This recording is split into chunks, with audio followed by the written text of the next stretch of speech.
All right, on this episode of the LPDS, we get into the story behind this silly looking hat.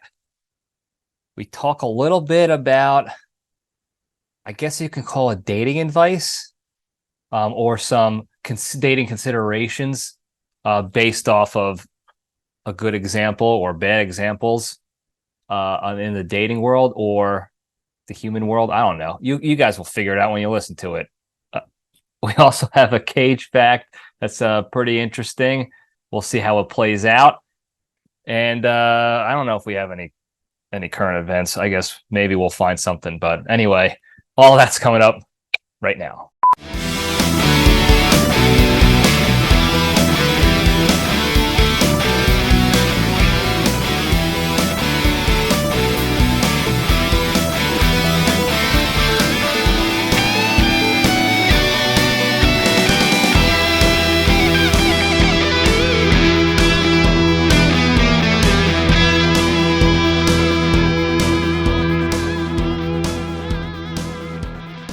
All right, jabronis, we're back.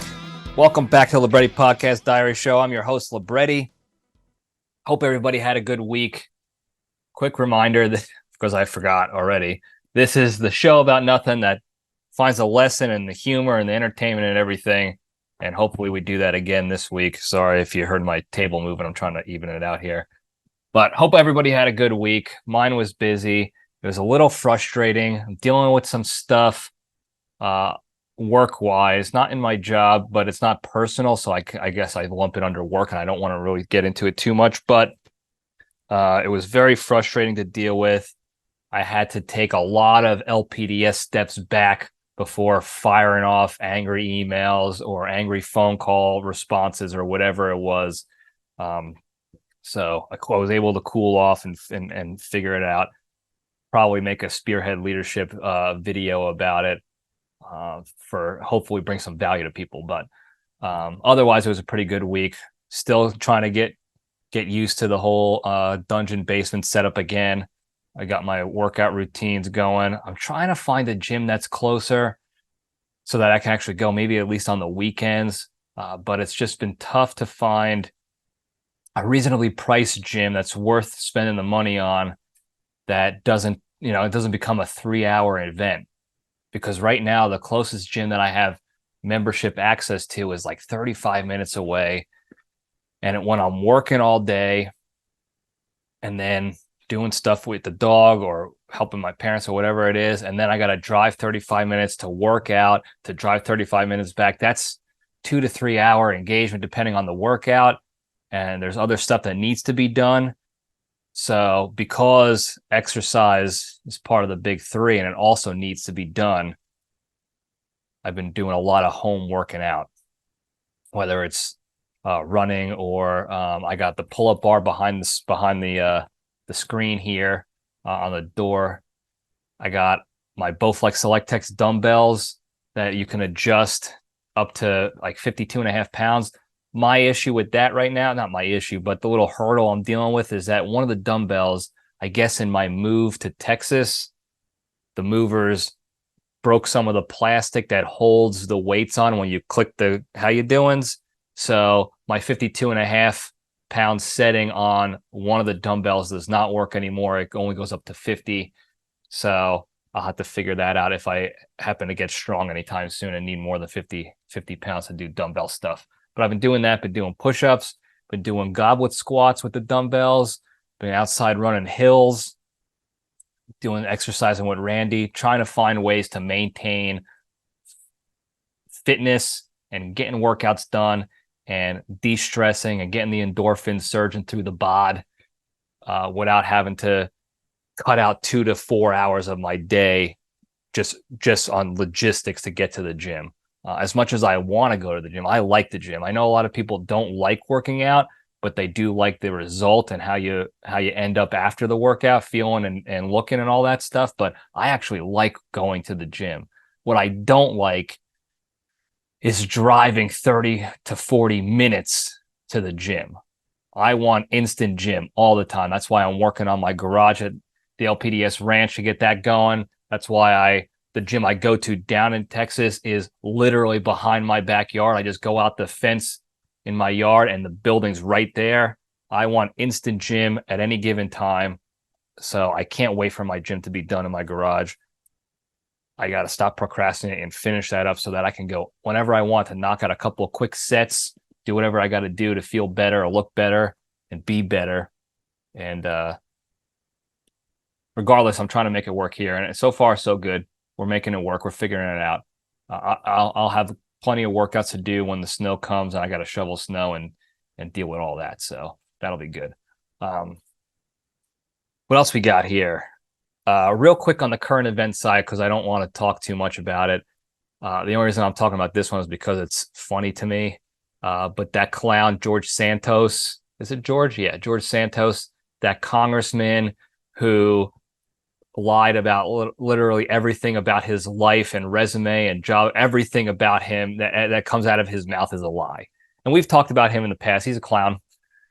And he finally got expelled from his position in Congress. Everybody voted. He's gone. He's out the door. He's been charged. I don't know if he's been convicted yet, but he's been charged with campaign finance fraud because they found out that he was using campaign money to buy himself crap and dinners and OnlyFans accounts and all this other malarkey. The guy's a clown. I don't care if you voted for him or you didn't. The guy's a clown. He should be gone. This is what they should be doing to all these clowns in Congress and the Senate. Call them on their crap. Now, this one, you can have your conspiratorial opinions. You can say he only got expelled or got called out at all because he was a Republican and the Democrats and the media hate them, so they're going to call him out for everything. And they don't do it for the other side, whatever. It doesn't matter if you believe that or not. The fact is, this guy's a clown. He had to go. They all have to be investigated. They all have to go. They're all clowns. They're all criminals. They're all crooks. They're all shysters. Figure out another name and put it in the comments of what you want to call these people. All of them. Senator Menendez, he's getting investigated. That clown that my father used to have to work for, or my father's old law firm used to represent him. He's a clown.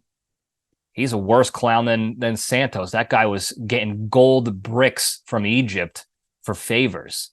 And he was also doing naughty sex stick stuff with South American women on his, having lavish parties and swinger stuff and all this other crap that he was doing.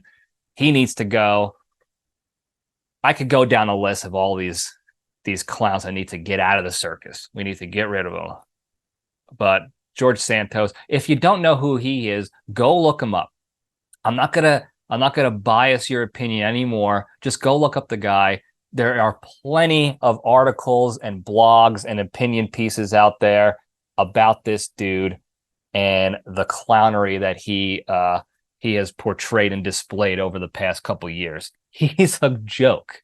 Okay. He's like a cross-dresser, but he said he wasn't a cross-dresser. And then when they found his cross-dressing website, he's like, that's not me, that's somebody else. And it's clearly him in a wig. I saw a bunch of memes saying that now that George Santos is not in Congress anymore, he can go back to his previous job of being a center for the Denver Nuggets because he lied about everything on his resume, where he worked, who he worked for, what his salary was, all this stuff. The guy is a joke. I don't know if it was like a troll. If it was one of those things where somebody said, I'll pay you money if you pretend to be this person and lie about literally everything. And let's see if anybody votes for you. Let's see if you win. Let's see how far we can take this. I don't know. If that's the case, what a troll job. What a work on the American people, because not only did he even get on the ballot, he won, and he was in the seat for a long time before somebody finally called bullshit on his bullshit. Just clown show. Anyway, I told you I wasn't going to bias your opinion anymore, and then I just went on a 2-minute rant about biasing your opinion. So that's on me. I apologize. Moving on to more important things. I don't have any Yankees news updates for you because they haven't done anything yet. They got rid of Severino, a pitcher of 8 years. They let him go. He was a free agent, I think. He's with the Mets now. I think they picked up a couple of bums that nobody knows about that are not going to be anything at all for the Yanks. So that's the Yankees update. Again, to reiterate to everybody, if you think you have hope that they're going to do something significant, if there's any sort of inkling in your mind and body and soul, thinking and hoping and praying that they're going to do something positive to become competitive next year, I want to remind you that the GM, Brian Cashman, said adamantly that he already thinks the team is pretty fucking good. Sorry, Terrence, family show. That's a quote, though. Okay? So when the GM sees that team that was second to last place, barely beating out the Red Sox for the last place spot, didn't make the playoffs, only 3 games over 500, an absolute disaster. 5 of their 9 starting hitters batted under 200 this year. When the GM says he thinks the team is pretty good already, they're not making any moves, guys. Okay? Don't expect them to. Be surprised if they do. Be pleasantly surprised if they do, but don't hope and pray and think that they're going to, because they're not. Okay? He's going to run it back in what might be a bigger troll job than George Santos. And he's going to run it back with the same team and laugh in your faces when you dumb bastards still buy tickets and still drive in the traffic and take the subway over to Yankee Stadium and still pay $27 for a hot dog to watch this subpar garbage team. Okay? And until the fans realize that and stop showing up to the games and stop buying merch and stop spending their money on the team, nothing is going to change. Okay? That's what they're banking on. That's why they think their team is successful, is because they're still making money off of us stupid idiots. So we got to stop it. That's all I have to say about the Yankees. On to better, bigger, happier, more positive, funnier things. This hat right here. If you're looking in YouTube land, peep this hat. Okay? Many of you might recognize this brand. It's a very popular brand of cap. Kangol. It's a kangaroo logo. Very popular. It is probably the official hat of greaseball stereotypical Jersey Guidos. Easy, Randy. Randy's knocking the camera a little bit. Randy, by the way, is a little on edge right now because my father, JPL III, is upstairs cooking up some breakfast sausages of various sizes and flavors. And Randy can smell it from down here, and he is antsy. He wants to get up there in that kitchen and see if he can work my old man for some sausage patties and bacon. So he's trying to get up there. I'm trying to keep him down here. So, but this hat, super stereotypical of Italians. Ask anybody with half a brain, and they'll just be like, "Hey, have you ever heard of Kangol hats?" And they'll be like, "Yeah, like the Situation, any Guido, Paulie D." Just think of some stereotypical greaseball Guido, and they probably had one. All your friends in high school and college that went to the Jersey Shore, that grew up in Jersey, everybody had them. I had flea market brand. I didn't have Kangol. I was always off market with my clothes and trends and everything like that, for better or worse. But we all had hats like this. Sam Jackson wears this kind of hat. Date Mike from The Office, nice to meet me. He wears a hat like this. It's all Kangols all the time. Big time company, big time brand for this particular hat. I don't know if it's called a golf hat or what it is. We call them Kangol hats because the brand sort of took over, just how like Band-Aid brand took over the bandages, the bandage game. Everyone calls them Band-Aids and they don't call them bandages. And that's what Kangol did. Now, why do I have this hat, you ask? That's a great question. This is not my hat. I am wearing this hat, but it is not my hat. Whose hat is it? It's JPL III's. JPL III ordered a couple hats from this website because he wanted his golf hat like he has now. He wanted a new one to keep his head warm in the wintertime. Okay, and if I still have the picture, I don't know if I deleted it or not. If I still have it, I'll pop it up in a sec here. Timing is everything. I'll pop it up to show you what he looks like with his hat on. But he wears these type of hats, these golf hats. He has an old wool one, and it's getting worn out. It's getting, stretched out, and it's an old one. and he was trying to get a new one to keep his head warm in the winter. And he ordered a couple off of this random website online. I don't know where he found it. He did this all himself. And if you remember anything I've said about previous stories of my old man and doing stuff on the internet, you can imagine the results of him doing things by himself on the internet. So he orders this. This is the first one that comes in. He opens the package. I don't know what he saw on the website to make them think it was a winter cap and not the Kangol hat. I don't know what he saw. I don't know if they played some sort of online trickery or if he clicked the wrong button by accident or what it was. But he opens the package and this is the hat that comes out. Okay. And if you can see in YouTube land, you can see on the top of the cap here, it's like a mesh. These are holes. These are like vents almost. This is a summer cap. This is a summer Kangol. And he takes it out and he puts it on to go show off to my mom. And he's like, hey, this isn't a winter hat. What the hell is this? And I see the back and like he's wearing it, like a regular golfer hat, not backwards. And I see the brand, I see the label on the back. And I was like, hey, Paisan, I got news for you. You bought the wrong hat. This is not your brand. You were not a Kangol guy. And he's like, what the hell is a Kangol? And I had to explain to him the whole thing. And Sam Jackson, I showed him pictures of Sam Jackson and Date Mike and the whole gang and Tommy DeVito and all of them. And we shared a really good laugh. And I got I got a picture of him with the hat on, looking like Mike Wazowski with a Kangol on. And he had to go order another one. He got a wool one. He got the right one eventually. So good. He can wear that in the winter. He's saving this. The tag's still on it. You can see it in YouTube land. The tag is still on. I've been hiding the tag because I don't want to dangle in front of my schnoz while we're doing this episode. But that's it. He bought a Kangol. He's Sam Jackson. He's Date Mike. He's Date Gru, which is very funny to me because Steve Carell plays Michael Scott in The Office, who's Date Mike. And Steve Carell is also the voice of Gru, which is the cartoon version of my old man.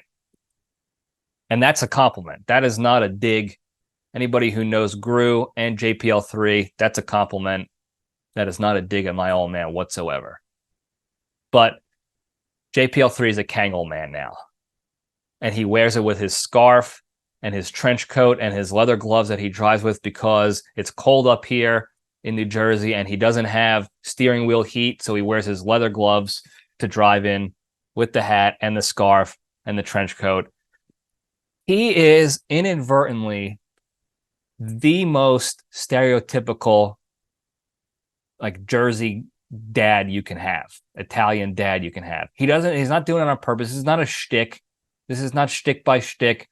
This is JPL III. That's it. He's just being him.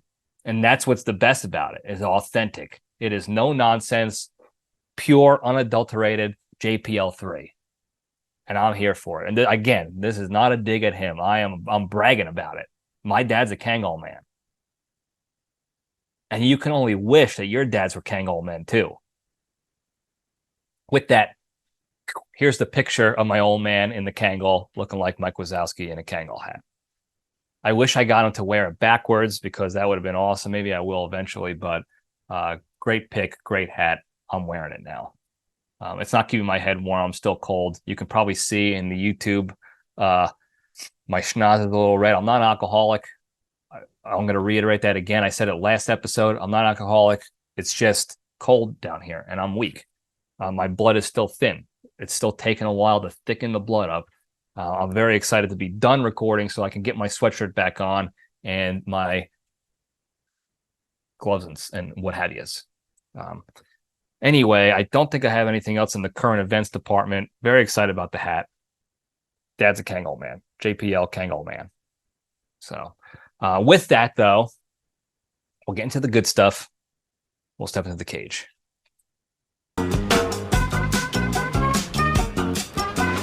Okay, let's run. For the notes. All right.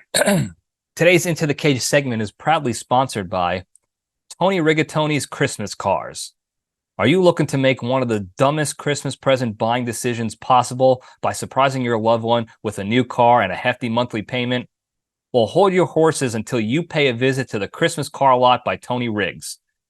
Tony goes around town, hello, and tactically acquires cars from various impound lots and parking garages to sell to you at a discounted rate so you don't have to break the bank trying to impress your spouse and trick her into thinking you're actually romantic and thoughtful and not stupid and stupid. And for a crisp $20 bill and an agreement to pay potential bail money, you can request a custom Christmas car for Tony to acquire for you. So head on down to Tony Riggs' Christmas car lot today to pick out the perfect Christmas gift for your loved one. Right on the corner of 29th and Carjack Alley across the street from Club Ragu. Don't buy new cars as a surprise gift for your loved one, folks. Okay?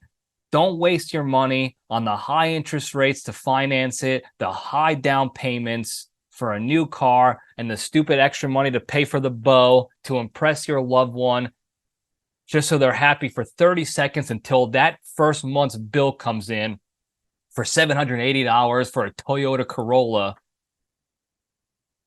because you were too stupid and you got suckered into these fake deals. Don't do it. Go to Tony. Okay? He'll get you the deal. It's a flat payment, cash, no down payment needed, no interest, no financing, straight cash, very, very affordable. No paperwork needed. You don't have to sit there for hours filling out paperwork, proving identity, proving, insurance, license, nothing. Okay? You pay a small pile of cash, preferably in an envelope, to Tony. You get keys to a car. And you drive off the lot right there.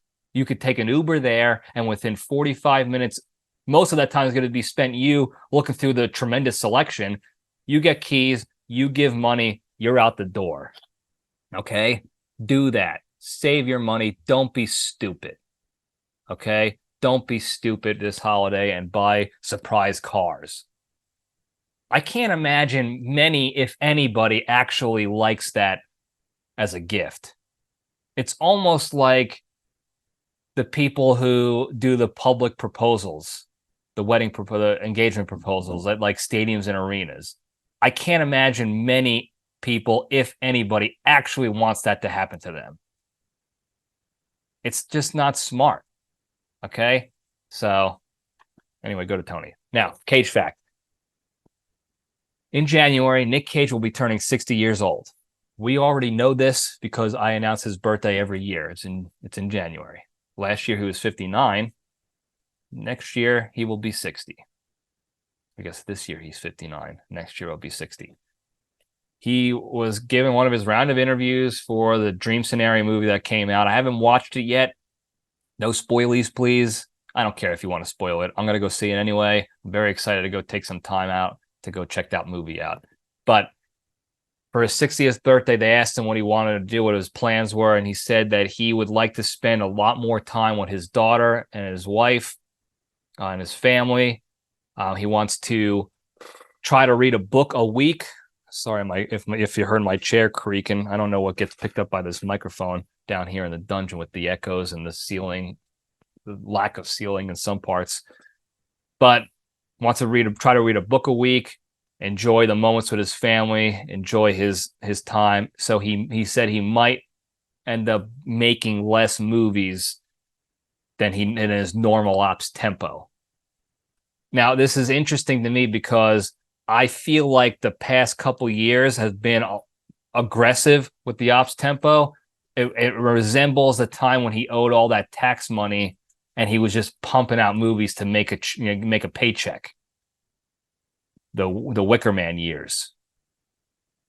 It resembled that, except, as we all know, he's been on a heater, so he's pumping out movies riding the high. So I think he just wants to take a break before the house starts to win again.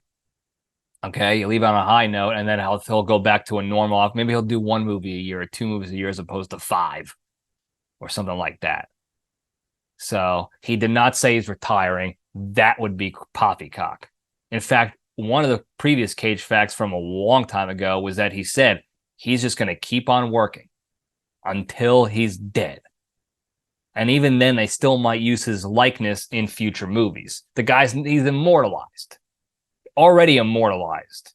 So that's his birthday present to himself. Spend more time with his family and his young child, and read books, and still put out movies and greatness for the masses. So, all right, that's the Cage fact. We'll move on over to the junction. We'll spin the logo up. I don't really have too much to say today, but there was an interesting thing that came about that I wanted to discuss. I should have asked a question. I'll ask it now, and you guys can chime in maybe in the hotline for a future call. We can discuss your thoughts on this all.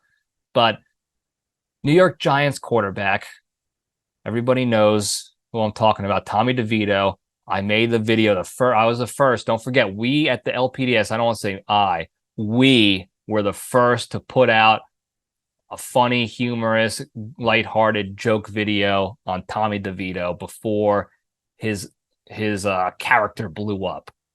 Okay, it's already, I think, to me, in my mind, at least up in the Northeast, getting a little out of hand. He's not a great quarterback. He's a good dude. He works hard. He tries hard, but he has an athletic ability ceiling that he has reached already. Okay, and a good NFL quarterback ceiling, if you can look on camera, is up here, and he is right here. That's where his ceiling is. It's not a glass ceiling either. That's it. This is as good as he's going to get. He's good, but he's not that good. But the way all the Italian Instagram pages are loving on him, and the local sports papers and all that stuff, they're loving some Tommy DeVito. He's using this symbol, this hand symbol, to death. The family's using it to death. They're playing into the character. I'm already getting tired of them. But that's what we do here in the Northeast. When somebody represents the masses like he does, people latch on. They get their hooks in and they latch on. It is one of the reasons why I haven't done any future videos. Maybe I'll put out another Tommy DeVito reel or not. I don't know, because I don't want to be. It's getting too much, and when things become too much, I don't want to be it's already jumping the shark. I'm not continuing that trend. All right, but in an interview he did, and we might have discussed it previously. Interview he did, they were talking about profile of Tommy DeVito, third string quarterback. What a story. He was talking about how he still is at home, which is fine. He's a 20-something-year-old kid. He's making the league minimum, and he's living at home. The league minimum is maybe, I don't know, maybe $500,000, $300,000. He lives 10 minutes away from the stadium with his parents in Cedar Grove, New Jersey. Bank that money, pocket that money, as opposed to going to buy a house or a nice swanky apartment that's going to be 35 to an hour away at the minimum from the stadium, from your job, with all the traffic and stuff. And now you're pissing that money away. You're going to be paying exorbitant amounts of property taxes and all this stuff. He's already paying a high income tax as it is, just by being a resident in this stupid state. So it's smart, in my opinion. Live at home. You live 10 minutes away.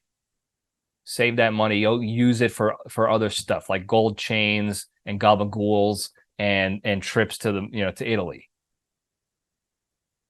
Then he keeps going. That's the problem with us Jersey dopes, the jabronis here in Jersey, the Jersey trash. We just can't shut up. And I'm lumping myself in there. I'm right there with him. So I'm not dogging on for this, but he just kept going. Yeah, I live at home. It's nice. I get to come home from the game or practice, and my mom's got chicken cutlets waiting for me already. And she folds my laundry and does my laundry for me, and she makes my bed for me. So I come home and I have fresh laundry and a bed made every day and cutlets, and I don't do anything. Now, people praised him for that. Easy, Randy. Cool off, buddy. People praised him for that. oh, this is such a great story. It's so fun. He's owning it. He's bragging about it. He's having a good time. And I'm happy for him. He's bragging about it. He's having a good time. This is where the caution comes in, though, folks. And this is where I say the dating considerations come in. Okay, I don't want to say it's dating advice, but it's dating considerations for the ladies out there or the fellas out there or anybody out there in the dating world right now, if you're trying to date. Okay, here's the problem. And I know this being from an Italian-American family. Now, Crazy Carol is not like this at all.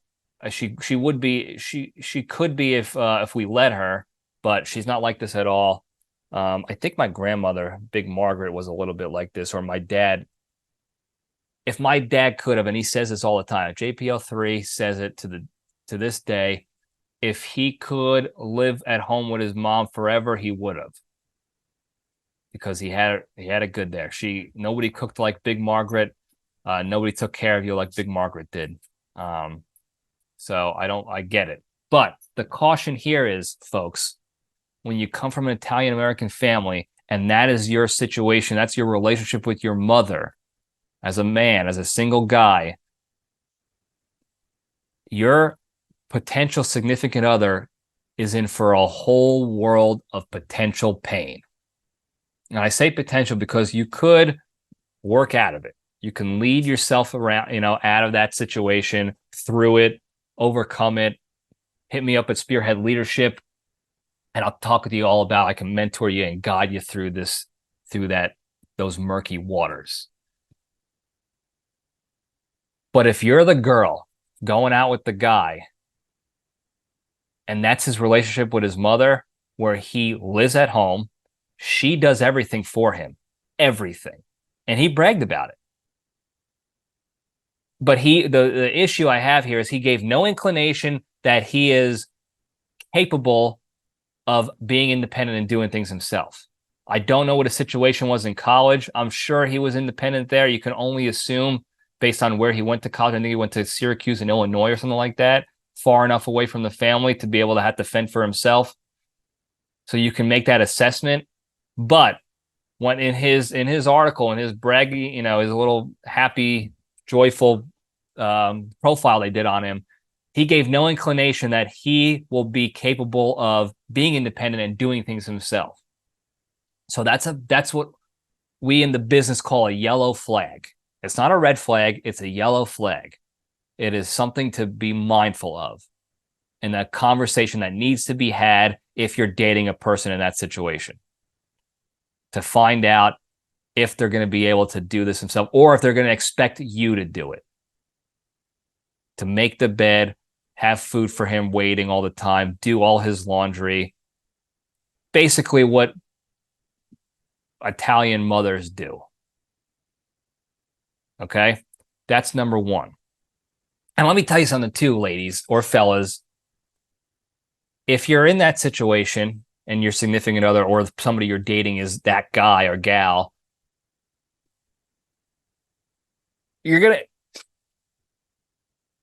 don't let your feelings for that person overshadow the work and effort that would have to be done, okay?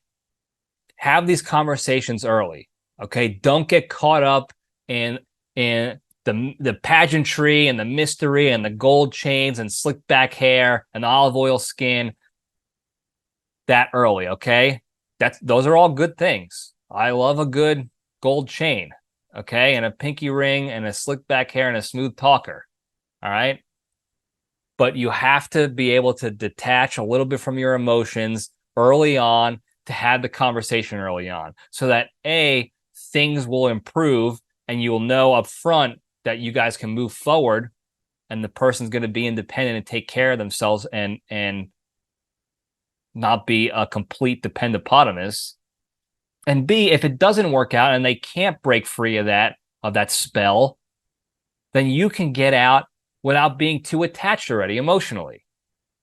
Okay, so think about that. Please consider that. Number two is the dangerous game that you'd be playing. This is what we in the business call an absolute red flag. Okay, and you're not going to find this out necessarily until you meet the parents. So this is why it's vital that you have the conversation with this person up front as early as possible about whether they're going to be able to break free, so you can get a better gauge on that, because you really have to play the game a little bit longer to find out if you're dealing with number 2, the red flag. And that's the mother. Okay? You can't find that out by listening to them. Okay? You can get a gauge on their ability to be independent because you can invite them over your place, spend the night if you're getting closer, go out and do stuff and see how they react, see what they do. There's going to be little things that they'll do that will indicate to you, that will be indicators to you, intel you can gather and assess, that'll indicate whether or not they're going to be a problem or they're going to be able to handle their own. Okay, you could just check it out at your house. If they're taking care of themselves, if they don't need you to do everything for them, when you're out and about, how they act, their customs and courtesies, little things like that. If they can order their own meal themselves, all these little things. And again, hit me up, Spearhead Leadership. We'll talk about that separately, and we can go through the ins and outs, especially if you're in the middle of something like this right now. We can help guide you through it as it's happening. But the bottom line of that is, I got off on a little tangent there. They're not going to be able to tell you through their words, don't worry, my mother will be fine. You can't gauge that. They can say that till they're blue in the face. It doesn't matter what they say. You have to meet the mother. You have to meet the mother and the father, the parents. You have to see it in action, because the mother will not just hint at it or give it away through actions. She's just going to straight up tell you. Okay, for better or worse. Now, I'm a fan of the direct feedback. I don't like having to play guessing games or live in this unknown situation. I want the direct feedback, and I want it now. So luckily, Italian American mothers are going to give you that feedback immediately. Okay, she's going to tell you, listen, you're a threat to my boy. You're taking my son from me. And that's going to be a problem. And she's right. Okay, I promise you, she's right. It's going to be a problem. Okay, if she says it's going to be a problem, believe her. And then you have to make the decision on whether you want to fight that to the death or if you want to get out. And it's okay if you want to get out. It's also okay if you want to fight to the death, but you have to understand, you will fight to the death. Okay? Every little thing, every situation, every time you see each other, every time he talks to her, she is going to find something negative to blame you for, because you took her son from her. You took her boy. You're the enemy. Okay? And there's almost nothing you can do to change that. Nothing. Even if she says, I get it, I love you, I understand now. They don't understand. They understand they have to say whatever you want to hear to shut you up and lull you into that false sense of security, so that when the time comes, they can come back to pouncing on you when you're unarmed. All right? And I know this game. Okay? Be mindful of that. That is the biggest red flag. And when it comes to Tommy Devito, it seems like his parents won't be a red flag, just based on the very little, information and context we have out there. But for Tommy's gals, the gals or fellas going after Tommy DeVito, please listen to this. Heed my words. Come talk to me, and we'll lead you through to make sure you have a successful, happy relationship with him and his family, and everything will be hunky-dory. Okay? Now, if you're the Tommy DeVito, you have to make some decisions too. Okay? If you're the Tommy DeVito living in a situation that you've known your entire life, and that's the crux of this whole thing. Most of the time, this is not a decision that the person's making, the son or daughter, usually the sons, the Italian sons. They're not actively making the decision. I'm gonna basically have a relationship with my mother and have her do everything for me. No. That's just what you're used to. I say we because I'm Italian American, but we had to fend for us. My parents taught us independence, but that's just something most of them are used to. They get taken care of their entire lives from childhood on. Their mothers do everything for them. In fact, I think they even had a show on probably TLC, a reality show about.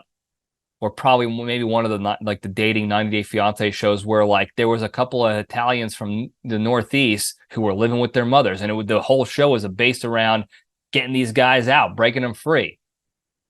Their entire existence is only my mom does everything for me. She takes care of me, she feeds me, she folds my laundry. I just go to work, I live my life, and I come back and everything is just there for me. And then the dishes get clean and the house gets clean and the laundry gets done and folded. And all I have to do is exist in this world. And they get the Italian mothers, they get their hooks in. Okay? If you're that guy, you have options. You can get out. You have to understand, though, this is the big thing. First, you have to acknowledge that you're in the situation. You have to accept that I am in a relationship with my mother and not the good kind. Okay?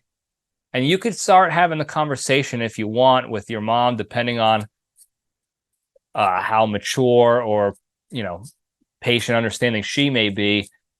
You can have the conversation initially of like, hey, Ma, listen, I got to start weaning off of this living style because I'm not going to find a girlfriend like this. Nobody's going to want to date me where they have to fight against my mother for, my time, my heart. So you can have the conversation. Easy, Randy. You can have the conversation about that. Randy's a seasoned animal out there, I guess. And it's only a matter of time before he tries to run through that window. Well, you can have the convo with them and start the process. See if they're open to that idea. Okay? If they're open, great. You can start like a regimen of baby step approach to get off of that to the point where you're making your own food. At least she could teach you how to cook. You can make your own food. She could teach you how to put detergent in a washer machine. All these things that some people never learn. And you can do that. If she's not understanding, then you have to realize you're going to war with your mother for the rest of your life. Because if you want to break free to actually have a chance of being in a healthy relationship with another woman, you're now the enemy. Okay? You're both the enemy. You and that girl who stole you from your mother, you're both the enemy. Okay? And no matter what you do, in every situation you exist in with your mother, she won't write you off forever. But you'll never hear the end of it. Okay? Every conversation you have with her, she'll sneak in the little guilt trip. Oh, well, it's Sunday. I had meatballs ready, but you have your own life now with that girl, with that lady. That's nice. If she's being nice, she'll only call her that girl. I don't want to tell you what she would say if she's not being nice. But every conversation is going to have it. Even if she's just asking you, oh, you guys going to have Thanksgiving here? Or are you going to be apart from us still and go by her family instead and pick her family over your own? Those little jabs are going to be there for the rest of your life. And really, the decision you're making is you're making the decision to go to war with your mother. And from there, now you need training. Okay, you need to toughen up. You need to go to some sort of academy or get some sort of instructor or training to train you on how to fight that battle for the rest of your life, because you need endurance. Okay, you need to understand the tactics. You need to know when they're coming, any situation that they might be presented to you. You always have to have your guard up around her, emotionally, physically, mentally. Okay? You need to be ready for endless, infinite war, no matter what. And if the two of you are okay with that and come to grips with that and make that decision, you'll have a good life together. Okay? Not because you're going to have to deal with the wrath of your Italian American mother all the time, but because you're going to know how to handle it where it won't affect you anymore. That's what you're going to be doing. You're going to be callousing your minds and your hearts selectively, not all the time. You're not going to become Scrooges. You're not going to become asshole type people, but you're going to let that stuff slide right off your back. There's a saying out there like water off a duck's back. I don't know. I can't be right. That sounds stupid. But there's a saying, I think, about water and ducks' backs because ducks can swim and what have you. I don't know. But not like oil off a duck's back. We see what happens when oil gets on ducks. They need Dawn to come in and clean the ducks off. But I don't know what the saying is, but that's what it's going to be like. You're not going to become a hardened asshole person, but you're going to be like the Teflon Don. It's going to slide off you. It's not even going to phase you. You're going to be able to respond in kind to shut the situation down before anybody gets hurt. You're going to be able to have enjoyable holidays, Christmases, the grandkids can come over. Everybody's going to have a good time. Sunday dinners, whatever it is, pop-in visits if you still live close, whatever. You'll be fine. You'll have a healthy relationship in the long run. The first couple months to a year are going to be very tough. And then when you think you got to figure it out and you think you're smooth sailing, then when you get engaged and up through the wedding, that's going to come back and be tough again.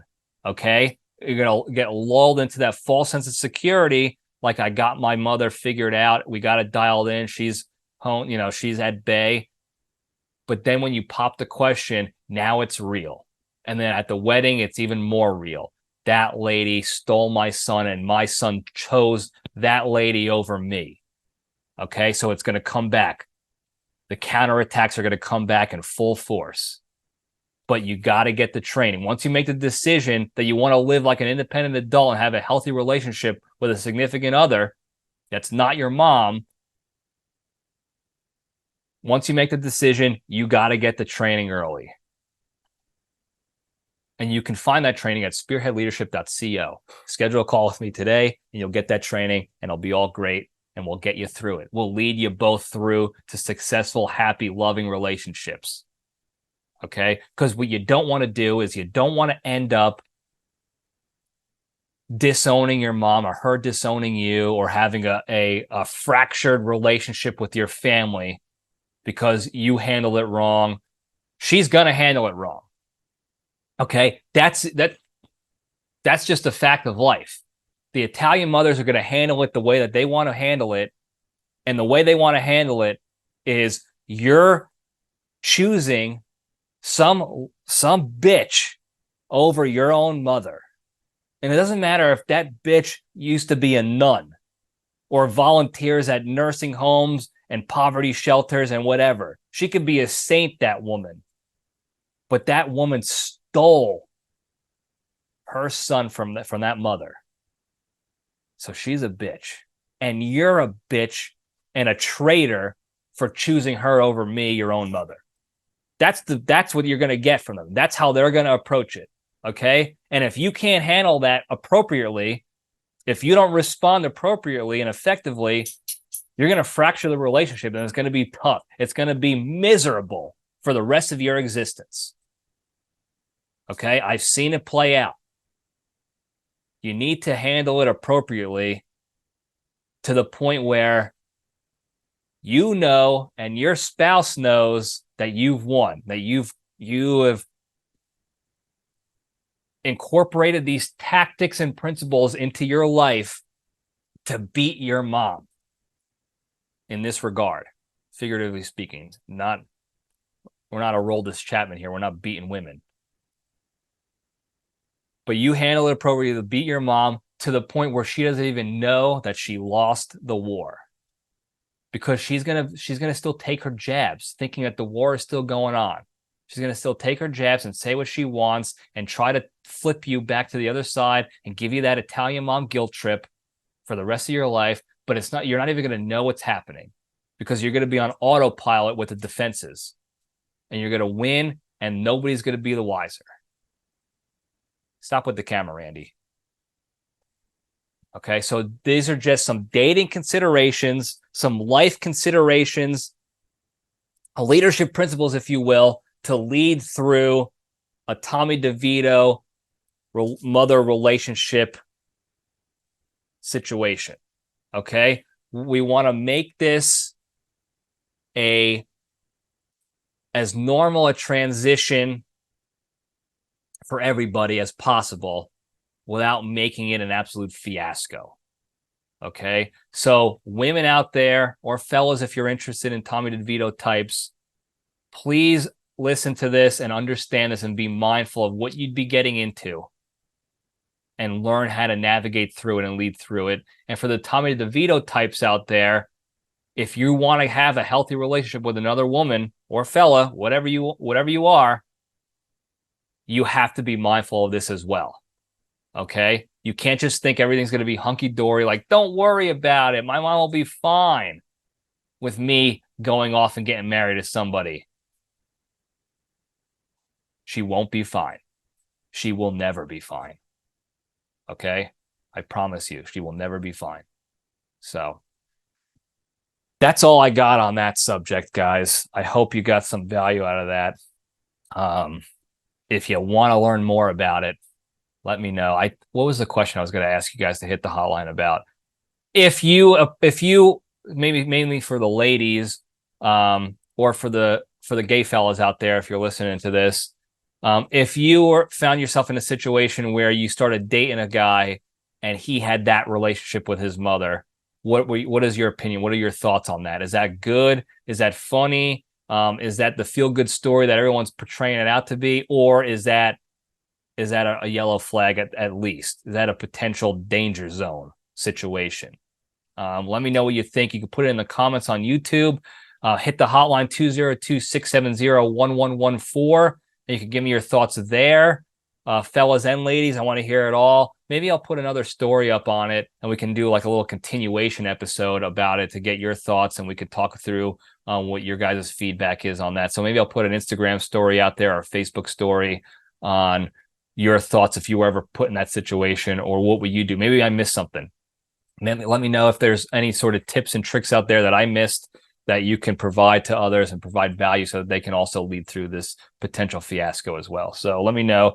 202-670-1114 is the hotline number.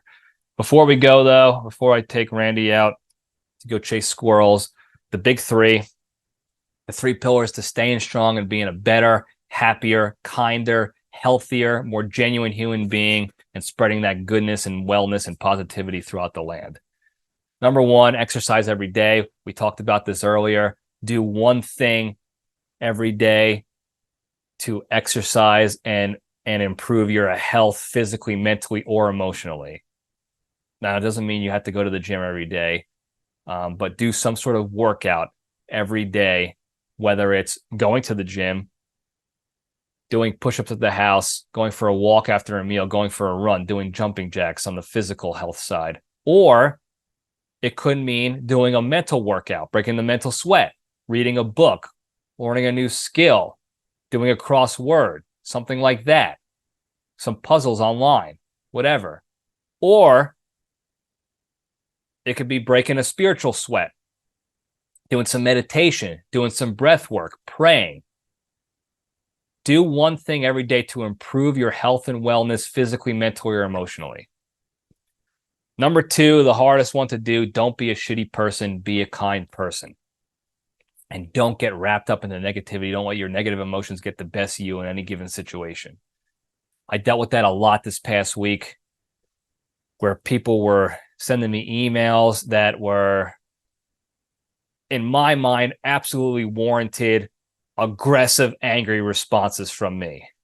And I wanted to, and I drafted them up too. I typed them all out and I was just crushing them in these email responses, but I didn't hit send because that's not the way to go. All right. I don't want to get caught up in that negativity. I don't want to get caught up in that shit. I don't want my negative, angry, frustrated emotions to get the best of me. I'm trying to be better at that, just like I know you guys are too. So I deleted all those angry emails. I took the LPDS step back and I responded positively and professionally to get the things done that I needed to get done. Now, I don't know for sure if the things are going to get done. I'm still in the middle of some of these processes that I'll talk about when they're all complete and later on, and I can talk about them again. But I don't know how long it's going to take or how much angry I'm going to be in the future, but we're working through it. Okay. I'm trying to take that high ground, that emotional high ground, and maintain professionalism and positivity. So that's all I'm asking you guys to do, is when you come into those situations, no matter how angry you feel in the moment, realize that, understand that, feel what your body is doing and how it's reacting to that, so you can detach from your emotions, from those negative emotions, take the LPDS step back and omit yourself from that situation altogether, because that does 2 things. A, it minimizes the negativity and shit going out in the ether to begin with, so that you're doing the world a service by not adding more negativity and shit. And B, you're allowing yourself more space and availability and time and mental capacity to go focus on more positive, productive things in your own lives. And the more time you spend in the positive and the productive, the better off you're going to be in the long run. All right. Number 3, the most important one, be genuinely grateful. What do I say? Hello. Be genuinely thankful and grateful for all the good you have in your lives. Okay. And you can start this out just by thinking about one thing when you wake up in the morning. Just think about one good thing in your life, and then think about what your life would be like without that thing, and how shitty your life would be without that thing. Okay. That puts you in an immediate state of gratitude right there. Okay. And then you just repeat that process later on in the day. And then you repeat that process again. And you just, each and every day, you just repeat the process more and more often, to the point where the majority of your emotional and mental state is going to be in that state of gratitude, as opposed to in that state of taking things for granted and just assuming everything's going to be there for you tomorrow. Easy, Randy. That's the big 3. You do all these 3 things, you'll be a better, happier, kinder, healthier, more genuine human being. And you could spread that goodness and positivity throughout the land. That's all I got today, guys. Thank you guys for tuning in. Don't forget to like and subscribe and tell your friends and enemies. Put on your little push notifications. Hit the hotline 202-670-1114 if you have any ideas of topics you want me to cover on a future episode. If you have questions, if you have advice to give me, if you have jokes you want to tell me, whatever it is, let me know. 202-670-1114. Thank you guys again. I love you all. Stay strong.